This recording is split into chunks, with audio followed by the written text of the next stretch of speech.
Hi everyone, good evening. Holly here from Artistic Cutworks and Artistic Threadworks for a video on the Cricut, how to get your designs from your software into your Cricut and cut them. Pretty exciting, huh? Okay, we're going to start out with the Cricut software. Now yesterday we talked about the Silhouette software. The Cricut software is nowhere near as powerful, yet you can still do pretty much everything you want to do as far as making a design and bringing in an SVG and doing all that kind of stuff. What you really can't do is you can't do a lot of editing to the design that you create in the Cricut software. You can add lettering, you can rotate it, you can resize it, you can slice things out of it and do that type of thing, and you can use some different shapes, but you really can't edit node to node or little like pixel things. Whereas in the other software you can turn on the edit mode and you can edit anywhere along a line and clean it up and smooth it up. So you really can't do that with the Cricut, but that's okay, because if you're going to be making a lot of designs, I again am going to recommend to you the Silhouette Studio software, the Designer Edition or the Designer Plus, because you have much more flexibility, much more power, and way more control over your end result, and you're going to see that a little bit later on. Okay, so let's go to the software so you can see what the software looks like. Here you have my computer screen, and again, for those of you that might not have been here last night, this is my computer. This is it right here, and it's called a Wacom Studio Pro, Mobile Studio Pro, and it's a 13-inch, and it's plenty big enough for either this or embroidery digitizing. This is a little Bluetooth keyboard by Wacom. That's what I work on all the time. I don't work with a mouse. I don't like them. I've worked with a pen, the Wacom pen, for about 17 years, I think, and going back is just painful. So that's my setup, and right now I have this going Bluetooth to my Cricut Maker. I'm using the Cricut Maker today, but if you have the Explorer Air or the Explorer Air 2, or I don't remember the other earlier names, everything I'm saying is going to apply because it's all from the software and not the machine. Okay? So here's the software. And the first thing you want to notice is up here it says Cricut Design Space up in the upper left-hand corner, but mine also says Beta version 5.2.14. What that means is I'm using the beta version of the desktop software. Normally this software is all in the cloud, and you use it in the cloud. I'm not a fan of that because if I don't have internet connection, I can't do anything. So I'm really kind of loving this desktop version. I don't even use the online version, so I have no idea what it's all about. Hi Eileen, good to see you. So I'm using the desktop version. All it means is that it's resident on your desktop as opposed to everything is in the cloud and the software is Wi-Fi cloud-based. Okay? So now that we've got that, this looks very different than the software from yesterday, and it's much more simplified. You can work in layers in this software, and you can do colors, and you can change what type of lines and cuts and all that. And in this software, they have something called projects, and all of these projects come with your software, which is really pretty cool. All this stuff comes with your software that you can make these projects. And then they have shapes. They have a small library of shapes that are sizable, not terribly editable, but they are indeed sizable. And then they come with an image library. But notice you're paying for these images to be able to bring these images in and cut these images. So just be aware that you're paying for these images. It's just something for you to be aware of. And then a text, of course, you can type in text. You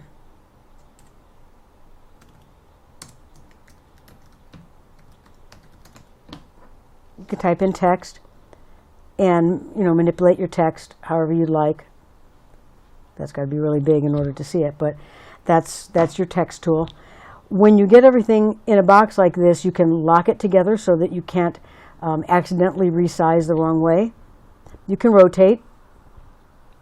But notice it's got a center of axis right here. So that's kind of an interesting rotate. And then you can also resize. It is kind of intuitive from that standpoint. It's not bad, it's just not powerful. Okay, and then of course you can just delete it and make it go away. So what I want to do is I want to bring in a simple shape, just like I did last night with the silhouette software. I just want to bring in the exact same simple shape and show you what is involved to get it to be a cut file to send to our Cricut. Okay, so I'm going to go to Upload and Upload Image. Notice it says PNG, JPEG, GIF, SVG, DXF, or BPM.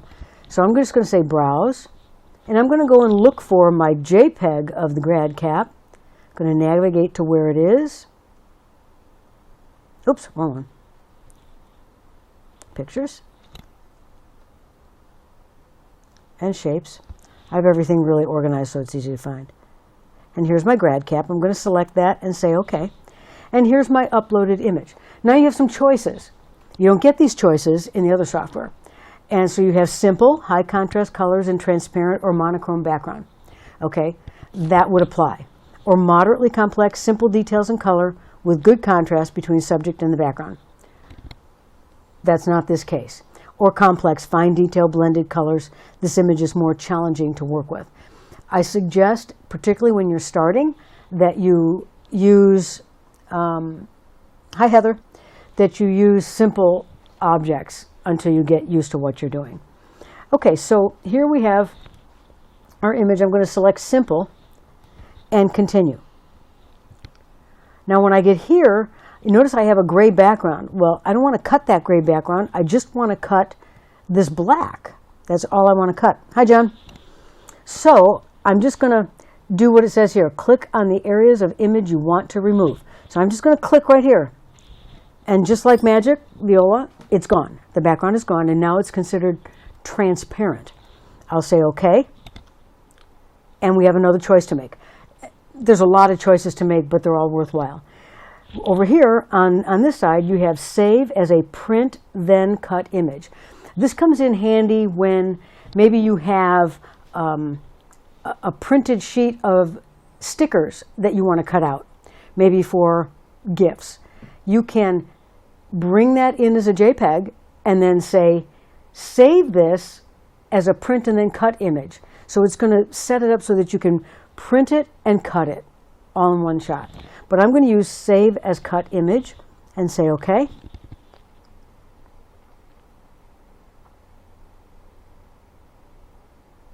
OK, and here it is over here. I'm going to use this one later to show you something. So now I'm going to just select it and go over here to Insert Image. And it's going to insert the image. Maybe. There it is. Okay, awesome. Okay, well notice that it's pretty big. I want you to remember this. It came in pretty big. So that's fine. You know, whatever size you want it. Now you can size this or do whatever you like. But this is ready to cut. But the things that I want you to really notice here is you have no control over this jagged edge. You have no control over this jagged edge. There's no way to go into an edit mode. You can go here to edit, and you get cut, copy, and paste. That's all you get for edit. You don't have the opportunity to select this and clean these jagged edges up. That I consider a drawback to the software, but you know, if you're not that worried about that and it doesn't show up that badly in the actual cut file, it's fine. It's fine. And the cleaner your image, the better it is. So I'm going to make this smaller, and I'm going to make it so that it fits up in this corner. Something you need to know about the Cricut software is your cut line is 1/4 inch from the edge and 1/4 inch from the top. You can't have anything within 1/4 inch of the top or the sides. That's kind of a boundary for the software. Ask me how I found that out. Yeah, it wasn't pretty. So I'm going to put it right there. Now I could put it down here, and I'll show you what happens later when I put it down there. I'm going to put it right there. At this point, I'm just going to left click somewhere to drop the boxes. At this point, you're ready to make it. It's ready to go to make it. So now what we're going to do is we're going to go up here to make it. And it sorts the project by color. So I'm going to show you later if you have multiple colors, it does something a little bit different. Okay, so here's our image right here. Notice the red line. I told you 1/4 inch. I'm right on the 1/4 inch. That's the red line. You can't be over that red line. It won't even let me do it. It won't even let me put it over that red line. Okay, so this is ready to go. I say we cut it. So I'm going to say continue. Right now it's hooking up Bluetooth to my Cricut Maker. I love this machine. I'm just not real crazy about the software, so I'll be working in 2 different brands. I'll be working in the Silhouette software and with the Cricut machine quite a lot. I love the machine. It's very reliable. I have very few issues. Now we're going to choose from all the different materials that they have in the software. These are my favorites that I have selected, but if we browse all the materials, I want you to note all these materials, if I can go slowly, all these materials that are preset, and I have yet to find one that did not cut perfectly with the preset. So that to me is really exciting. The Cameo does not have as many presets, but it has a baseline of where to start. Okay, so I'm going to choose vinyl, just plain old vinyl, and it's going to tell me no tool required in clamp A because clamp A is a specialty. It's like for pens and things like that. But I need to load the fine point blade into clamp B and load the mat and press the load button. So let me come back here just for a minute. I want to show you the fine point blade. This is the fine point blade. It's completely encased. It's completely encased. There is no adjustment on it. There is nothing I can do to adjust this blade. Nothing. Okay, if I want to replace the blade, I push this button. Okay, I don't know if you can see that. I push the button here, and I pull the blade out and insert a new one. It's kind of a cool system. It's really kind of a cool system. Okay, so now I'm going to go back here, and I'm going to put this into receptacle B and close it up. Next, I'm going to take my mat. Now the Cricut has 3 different mats. It has the green one for standard grip. It's all your standard stuff, your vinyl, heat transfer vinyl, that kind of stuff. Then it has a strong grip that is recommended for things like marine vinyl, balsa wood, felt, that kind of stuff that is thicker and is going to require more of a grip, more of a tacky hold. And then there's a light grip that I would use for paper and vellum, things that are very, very lightweight that don't require it to be held down because it's so thin that the blade is going to cut through it quite easily. So I'm going to use the standard grip because I'm doing vinyl. Take that off. Set it right there. Now the concept that we did last night with the Silhouette putting the vinyl on the mat is exactly the same. You have 12 squares and it matches the mat. So I'm just going to lay this on here. Just like that. Give it a little press and it's ready to go. Let's go over to the machine. There are 2 little receivers. Got a little something on my machine. There are 2 little receivers right here and right here that make this a sure grip to get this into the machine. You just slide it underneath those 2 holders. I hold the mat at the back and then press this button right here that's flashing and it loads it up. And it's going to do its registration by moving back and forth. Now it says over here, it says press the go button. Okay, the go button is this one right here, the Cricut one with a little Cricut figure. And we're going to do that and it's going to cut. And look what happens over here on the software. It's looking for the tool now.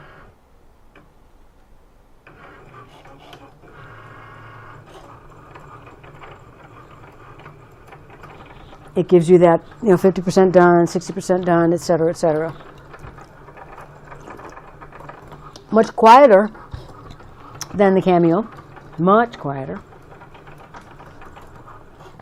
But I'll tell you what, someone had a Brother DX, 650 DX in my class. You didn't even know it was running. The Brother DX is incredibly quiet. Okay, so we're going to eject it using this button right here. Okay, it looks good. Now I'm going to turn my mat over, remember, and hold my vinyl down and pull the mat off. It just keeps the mat or the vinyl from rolling. Mistake I made early on with my Cameo was I would leave my mats uncovered. I didn't worry about them. I didn't worry about them being uncovered because I didn't think it really mattered.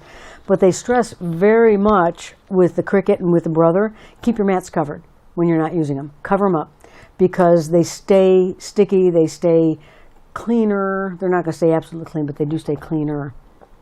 Okay, so now I can see, I don't know if y'all are going to be able to see this. There it is. You can see the cut down here. Not real clear, but that's okay. You'll see it in a minute. Just going to trim this up.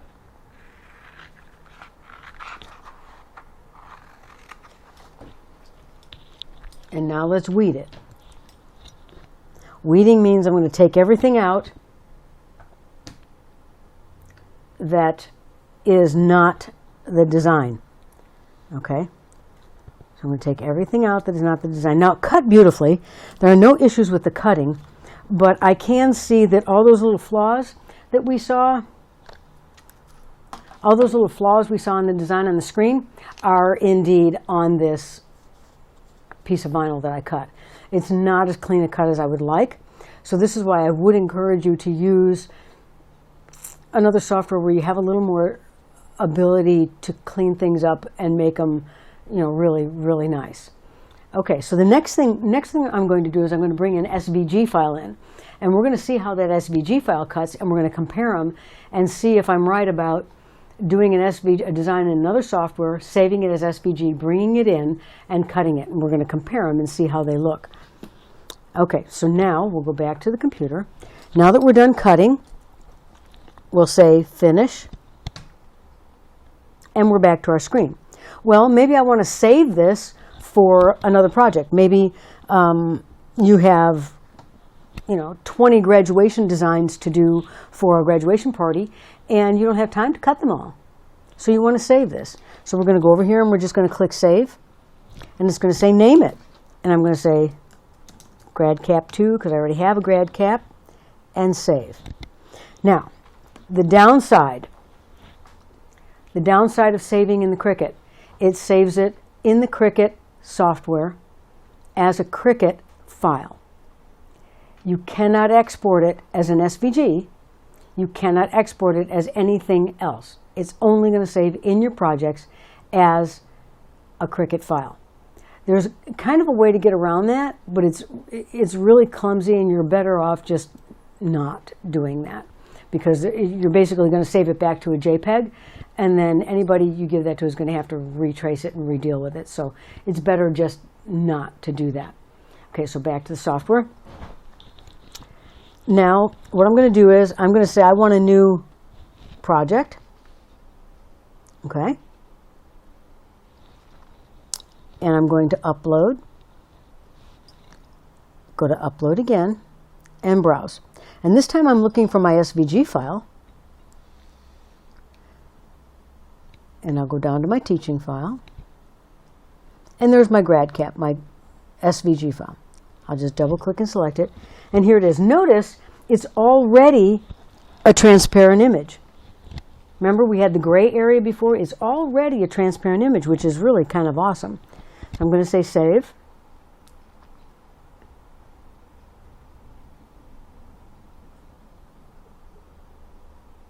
Maybe. There you go. Okay. And then I'm going to select the one I want. This is the one we just did, and it's a project. Notice it has a little check mark there. I'm going to choose this one and insert the image. Notice how tiny it is. That's why I wanted you to notice how big the other one was. When you import an SVG, it's going to come in tiny. Let me say that again. when you import an SVG into the Cricut software, it's going to come in tiny. So if you have a project that you need it bigger, you're going to need to measure your blank, as we call it, and figure out how big you want it. As an example, if you wanted to put that on this block and you wanted it to fill the block, you're going to measure the block and make your design to fit the size that you want it.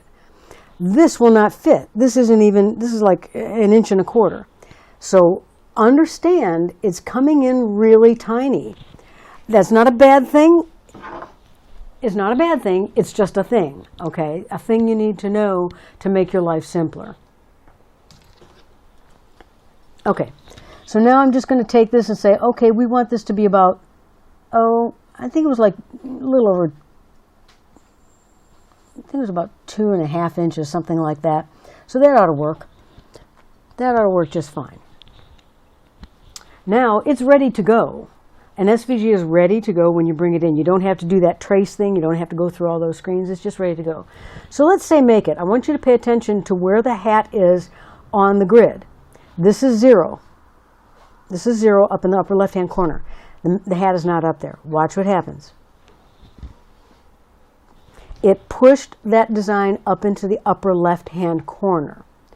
Be aware of that, because I thought, I instinctively thought, well, if I put my design here, when I make it, it's going to be there. It is not. So just understand that when you say make it, it's going to toss it up in the upper left-hand corner. And if you don't want that, say you want to put a piece of vinyl on there that has this corner cut out. Well, you can do that just by moving it over there, and now it will cut there. But you have to physically move it. Okay? You have to physically move it. Okay, so I'm just going to put it back there, and I'm going to say continue. This process is all the same, all identically the same. I apologize for that noise. That's really kind of obnoxious. Okay, found my maker.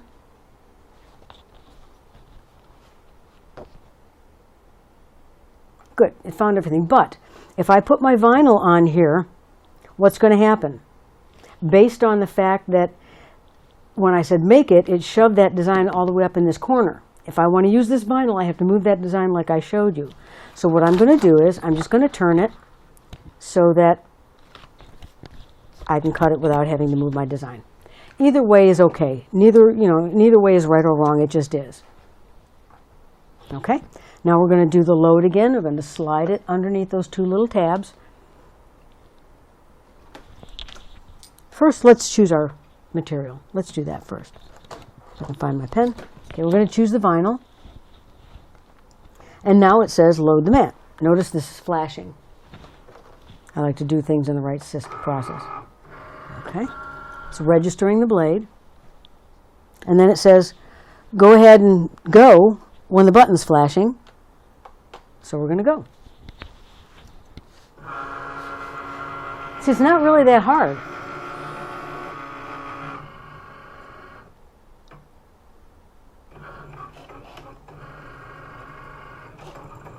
Always kind of freaks me out when it drops its thing down there. Just kind of, I'm like, oh, did I put it in the right place? So it's not that hard. It really isn't. You just have to know how. It's like anything else. Everything new seems hard until you know how. Then it's not hard. Okay, we're going to eject. And again, peel our vinyl off. And now I've got this one that's all nicely cut. Hi, Birdie. Hey, Jude. Hey, Maggie. Margie. Good to see y'all. Okay. Well, I'm kind of making a mess of that piece of vinyl, but that's okay. Okay. Now let's weed this. Again, I'm going to take out everything that isn't the design. Interesting. Because I made this design in the Silhouette software, I was able to edit it and take out some of that roughness that you can't take out in the Cricut software. So let me do this. Let me mark one with a really bad X. Just sort of see that. And let me hold them up close to the camera. If I can hold still enough, you'll be able to see, oops, you'll be able to see that one is cleaner than the other. The one with the X is the one that we traced in the Cricut software, and the one without the X is the one that I made in the Silhouette software and edited to clean up. So you can see the quality difference. If that quality difference doesn't matter to you, cut on. Go on. It's all personal preference. You're doing this for you first and for others second. That's how I always look at my embroidery or my crafting or whatever. You're doing it for your pleasure first and for someone else second. And if you keep that in mind, I think things will feel just a little bit better to you. All right, let's go back to the software. And I'm going to say finish. So remember, if it's down here, it's going to shove it up into that corner. Okay? So now let's just say new. We can replace that. That's fine. And I'm going to go into my projects because I want, well, no, I'm not. I'm going to upload again. This one.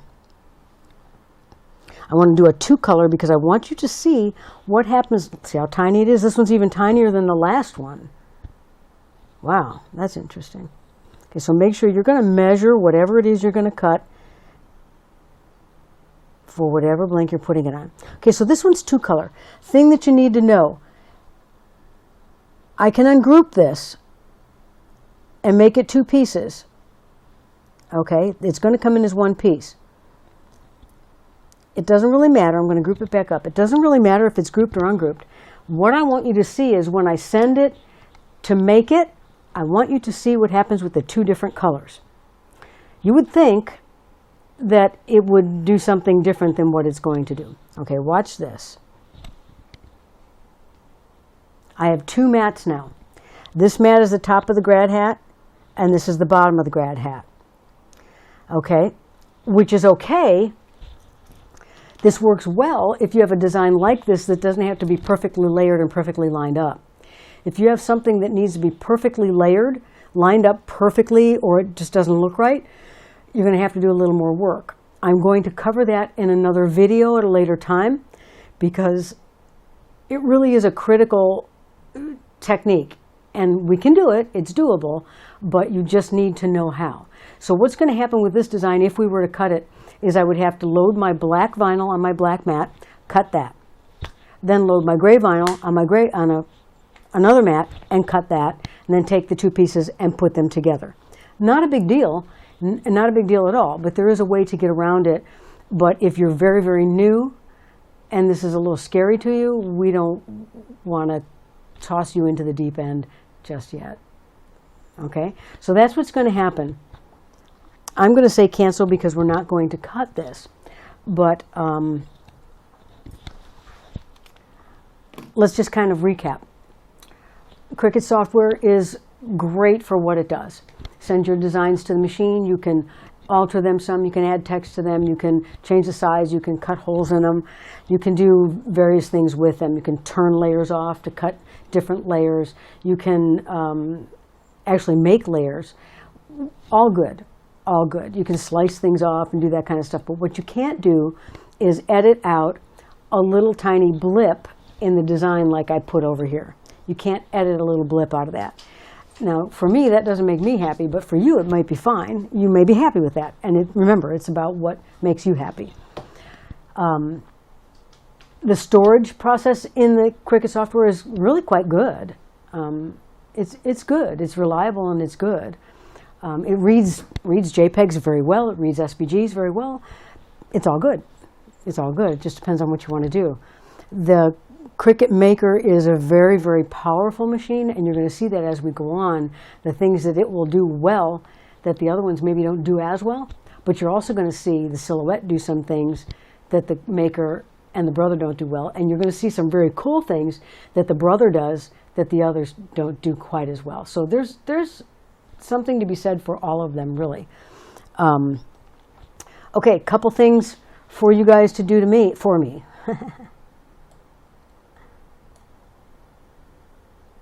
Hey, Joanne. And hey, Karen. Good to see you. Okay, for you all, my website is artisticcutworks.com. And when you go there, you can go into designs, and you'll find that our designs are priced very, very well for you. And you can get into resources and videos, and there are some other things coming very soon. We're getting that website up and kind of freight training pretty, along the way. So what I'd like you to do is, if you enjoyed this video on Facebook, put some comments in the bottom and answer this question. Are you doing this as a hobby, or were you looking to make it into a little business and maybe make some extra income? That might give me some direction on how I want to go with y'all in future videos. And if you're watching this on YouTube, hit subscribe, hit the button, the bell, so that you get the latest videos, and put some comments below this for me so that, again, I know what direction to take you guys. You guys that are at my videos all the time are kind of like my board of directors. You're the ones that get to tell me what you want. Everybody else gets kind of what you want. So, hey, I had a great time tonight. Thanks for joining me. And I'll be here tomorrow night at 6 p.m. with Brother Scan and Cut. Awesome. Okay, guys, have a great night.